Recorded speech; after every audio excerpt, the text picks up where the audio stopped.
Eight the age of 21 I have completed my graduation। और जैसे हर middle class family की कहानी होती है वैसे ही ग्रेजुएशन खत्म होते ही मेरे हाथ में था एक बड़ा सा एजुकेशन लोन। मगर इस एजुकेशन लोन को पूरा करने के लिए मेरे पास एक भी रुपया नहीं था। तो फिर आज मैं कैसे 1 करोड़ तक की इन्वेस्टमेंट तक पहुंचा, कैसे मैंने अपनी वेल्थ को 1 करोड़ तक पहुंचाया, ये सारे सवालों के जवाब आज आपको कुछ ही मिनट में इस वीडियो में मिलने वाले हैं। सो मेरे साथ बने रहे। So hey beautiful people, welcome to Fundoo programming. मैं हूँ आपका दोस्त फंडू बॉय। दोस्तों, इस दुनिया में इज्जत, शोहरत और रुतबा उसी को मिलता है जिसके पास पैसों का भंडार होता है। मगर एक साधारण सी नौकरी करने वाला इंसान या फिर कॉलेज में पढ़ने वाला लड़का भला कम उम्रों में पैसों का भंडार कैसे लगा सकता है?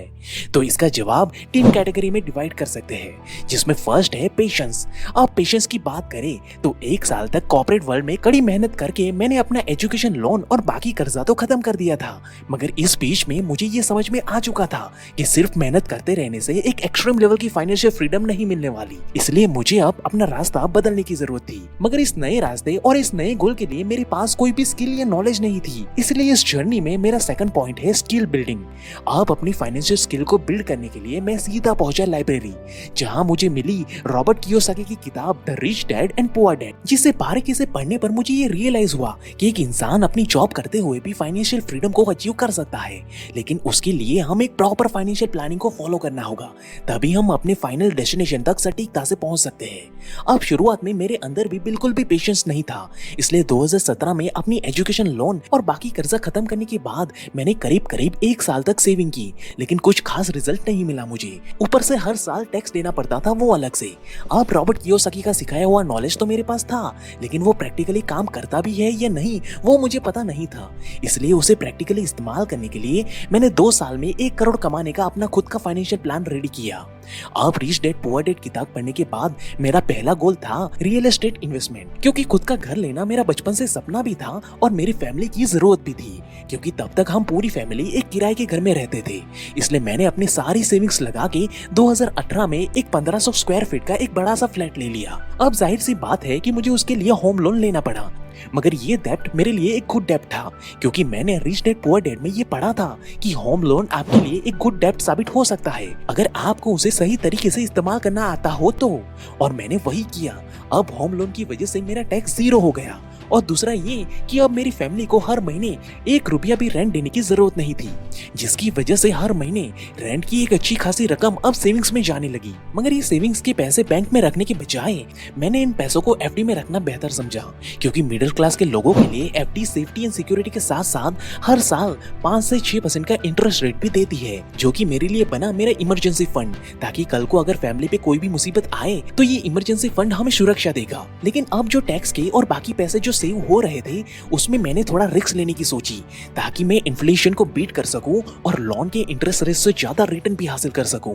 इसलिए मैंने इन पैसों को हाई रिटर्न देने वाले स्टॉक मार्केट में इन्वेस्ट किया, जो मुझे कम से कम 15 से 16% का रिटर्न हासिल करके दे सके। अब 2019 खत्म होते होते मेरी सेविंग्स, रियल एस्टेट की इन्वेस्टमेंट और स्टॉक मार्केट की इन्वेस्टमेंट करीब करीब 50 लाख तक पहुंच चुकी थी, जिसे देखकर मुझे ये पूरा यकीन हुआ कि हाँ भाई, रॉबर्ट कियोसाकी के बताए हुए प्रिंसिपल वाकई में काम करते हैं।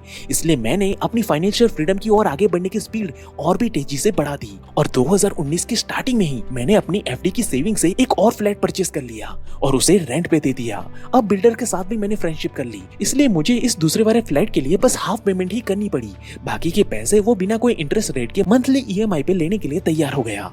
अब जो कि मैंने ये दूसरे वाले फ्लैट को रेंट पे दे दिया था, इसलिए मेरे इस दूसरे वाले घर की ईएमआई उसी के रेंट से चली जाती थी और मुझे मेरी जेब से 1 रुपया भी देना नहीं पड़ रहा था। अब 2020 आते आते बिल्डर की ईएमआई भी ऑलमोस्ट खत्म हो चुकी थी और दूसरा घर अब पूरी तरह से मेरे नाम पे कर दिया गया, जिसकी रेंट अब पूरी तरह से मेरी पैसिव इनकम थी, जिसके लिए मुझे कोई भी एफर्ट नहीं करना पड़ रहा था, मगर वो हर महीने मेरे अकाउंट में आ जाती थी। अब इसी पैसिव इनकम से मेरी फैमिली का गुजारा बहुत ही अच्छे से चल जाता है, इसलिए अब मुझे फैमिली के खर्चे की कोई भी चिंता करने की जरूरत नहीं थी।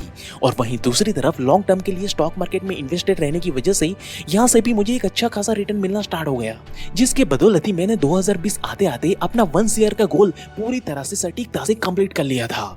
लेकिन 2020 में पेंडेमिक आने से पूरी दुनिया के साथ साथ मैंने भी ये रियलाइज किया कि हाई रिस्क पे हाई रिटर्न देने वाले स्टॉक मार्केट के साथ साथ हमारे पास एक शॉर्ट टर्म इन्वेस्टमेंट भी होनी चाहिए। इसलिए मैंने अपनी सफलता का तीसरा रूल यहाँ पे अप्लाई किया, टू डाइवर्सिफाई योर पोर्टफोलियो। इसलिए अब मैं अपने पोर्टफोलियो को डाइवर्सिफाई करने के लिए एक ऐसा इन्वेस्टमेंट ऑप्शन ढूंढ रहा हूँ जो मुझे एफडी की तरह ही सेफ्टी एंड सिक्योरिटी के साथ साथ मार्केट के इन्फ्लेशन रेट को बीट करने में भी मदद करे। जिसके लिए मुझे ये विंट वेल्थ का एक ऑनलाइन प्लेटफॉर्म मिला है जो हम जैसे लोगों को बॉन्ड में इन्वेस्ट करने का मौका देता है। साथ ही एफडी रेट के कंपैरिजन में ये कम से कम 9 से 11% का रिटर्न भी उपलब्ध करवाता है। और इस रिटर्न को हासिल करने के लिए आपको 10 साल या 5 साल तक वेट करने की जरूरत नहीं है, बल्कि आप अपने ये रिटर्न्स 1 साल या 2 साल में ही हासिल कर सकते हो, वो भी महीने के 10,000 रुपए की इन्वेस्टमेंट से, जिसे कहते हैं बॉन्ड इन्वेस्टमेंट। अब जिसको नहीं पता कि बॉन्ड इन्वेस्टमेंट क्या होता है, उनको मैं एक एग्जाम्पल की मदद से एक्सप्लेन करता हूँ। अब जैसे कि मान लो कि टाटा मोटर्स को 125 करोड़ की जरूरत है, वो भी 2 साल के लिए। अब गवर्नमेंट के रूल के हिसाब से वो इतने पैसे एक ही इंसान से नहीं ले सकते, इसलिए वो मार्केट में 1.25 lakh units of bond launch करते हैं। यानी कि एक बॉन्ड की कीमत होगी 10,000 रुपए, जिसपे वो 11% का इंटरेस्ट रेट देने के लिए भी तैयार होते हैं। अब भले ही ये टाटा की कंपनी है, मगर पैसों के मामले में सिक्योरिटी तो होनी ही चाहिए। इसलिए इस लोन के सामने टाटा को अपनी कार, प्रॉपर्टी या gold as a collateral type submit करना होगा। बिजनेस के लिए फंड भी इकट्ठा कर लेते हैं। वहीं इन्वेस्ट करने वाली जनता को फायदा ये होता है कि उनको एफडी रेट के मुकाबले में ज्यादा इंटरेस्ट रेट वाली इन्वेस्टमेंट ऑप्शन मिल जाती है, जहाँ पे उनको अपना पैसा और रिटर्न 1-2 साल के भीतर ही मिल जाता है। यानी कि ऑल ओवर ये बॉन्ड्स सबके लिए एक विन विन सिचुएशन क्रिएट करता है। अब टाटा मोटर्स इस बॉन्ड को आम जनता के लिए ओपन कर देती है ताकि सब लोग इस बॉन्ड को खरीद सके। मगर अब हम आम जनता को कैसे पता चलेगा कि ये बॉन्ड मार्केट में अवेलेबल है या नहीं, और आम जनता को कैसे पता चलेगा कि इस बॉन्ड में इन्वेस्ट करना सेफ है भी या नहीं? तो इसी प्रॉब्लम को सॉल्व करने के लिए विंट वेल्थ पिक्चर में आती है। जनता को सीनियर सिक्योर बॉन्ड की सुविधा उपलब्ध करवाती है। अब जिनको सीनियर सिक्योर बॉन्ड के बारे में नहीं पता है, उनको मैं बता दूं, a senior secure bond is one that is backed by a pool of security such as gold loan, automobile loan और प्रॉपर्टी लोन्स। अब जो कि सीनियर सिक्योर बॉन्ड में सीनियर शब्द ये दर्शाता है कि अगर किसी कारण के एनबीएफसी डिफॉल्ट होती है तो इन बॉन्ड्स होल्डर को सबसे पहले पैसे चुकाने की प्राथमिकता दी जाती है। या फिर बॉन्ड इश्यू करने वाली एनबीएफसी पेमेंट करने में असफल रहती है तो इस पर्टिकुलर संस्था को बैंक्रप्सी फाइल करने पे मजबूर किया जाएगा, which will be governed by the applicable laws and regulation that protect the investor interest। वहीं लिक्विडिटी रिस्क की बात करें तो लिक्विडिटी रिस्क का मतलब है कि अगर किसी को बॉन्ड की मैच्योरिटी से पहले पैसे निकालना पॉसिबल है या नहीं। हालांकि विंट वेल्थ मदद जरूर करता है सेकेंडरी बायर ढूंढने में, पर वो रिकमेंड जरूर करते हैं कि आपको आगे तक इन्वेस्टेड रहना चाहते हैं वहीं इन्वेस्ट करें, जिसकी सारी जानकारी एंड डिटेल आप इनकी वेबसाइट पे चेक कर सकते हो। ये सब चेक होने के बाद विंट इस बॉन्ड को अपने ऑनलाइन प्लेटफॉर्म पे हमारे लिए पब्लिश करती है, जहाँ से हम इजीली अपने जीरोधा के और दूसरे लिस्टेड डीमैट अकाउंट से किसी भी बॉन्ड को खरीद सकते हैं। अब जैसे कि आप इनके प्लेटफॉर्म पे देख सकते हो कि यहाँ पे 9 से लेकर 11.5% तक के बॉन्ड के पोर्टफोलियोस मौजूद है, जो आपको रिस्क एडजस्टेड रिटर्न उपलब्ध करवाते हैं। अब मान लीजिए कि आपने इस बॉन्ड स्लाइस में 2022 में इन्वेस्ट करना स्टार्ट करते हो, जो की है सीनियर सिक्योर बॉन्ड, जिसमें कितना रिस्क इन्वॉल्व है और अगर कंपनी पैसे रिटर्न नहीं कर पाई तो उसके कंपैरिजन में उसकी कोलेटरल वैल्यू कितनी है, वो सारी जानकारी भी आपको इसी वेबसाइट पे मिल जाएगी। तो अब ये बॉन्ड आपको 1 साल में ही आपका पैसा 11.5% के इंटरेस्ट रेट के साथ रिटर्न कर देगा, जिसकी इन्फॉर्मेशन आप खुद देख सकते हो कि सिर्फ 10,000 इन्वेस्ट करने पर ही वो 1 साल में ही हर 4 महीने में आपको कौन सी डेट को कितने पैसे एज अ इंटरेस्ट पेमेंट और कितने पैसे as a principal amount return करेगा। वो सारी जानकारी डेट एंड टाइम के साथ आपको पहले ही बता दी जाती है, जो और कुछ नहीं बल्कि आपको कंपाउंडिंगली अपने पैसों को मैनेज करने की एक यूनिक अपॉर्चुनिटी देता है। तो अगर आप भी इस यूनिक अपॉर्चुनिटी को अभी ग्रैब करना चाहते हो